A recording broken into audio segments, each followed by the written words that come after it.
Bonjour les stratèges et les autres. Alors, le jeu du poulet, le jeu stratégique du poulet. C'est un jeu très simple à expliquer. Voilà, deux voitures foncent l'une sur l'autre. Et le premier qui se détourne a perdu. Alors évidemment, c'est un jeu en théorie des jeux qu'il est assez facile de formaliser, puisque si les deux ont la stratégie gagnante de ne pas se détourner, on aboutit à une stratégie plus perdante que de perdre le jeu, qui est de perdre la vie. Donc c'est ça, en cela que le jeu est intéressant. Alors des stratégies du poulet dans la vie, on en voit. Là, j'enregistre cette vidéo en janvier 2019 et on est au moment du Brexit.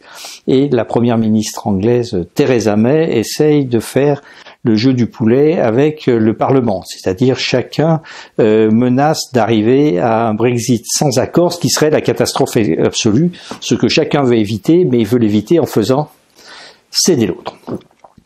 Alors ce qui est intéressant, c'est quelle est la stratégie gagnante dans le jeu du poulet? Eh bien, la stratégie gagnante est d'envoyer le message à l'autre que je ne pourrai pas changer de direction, donc se mettre dans l'impossibilité de changer de direction. Donc une stratégie gagnante classique, c'est de se bander les yeux, ou si on le peut, de jeter son volant par la fenêtre. C'est-à-dire j'envoie le message à l'autre, maintenant tu fais ce que tu veux, mais moi je me suis mis dans l'impossibilité de changer de direction. Et d'ailleurs, si je reviens à la situation qu'on est en train de vivre, c'est exactement ce que Theresa May essaye de faire avec le Parlement britannique réactif, et c'est exactement ce que le Parlement britannique essaye de faire avec la première ministre.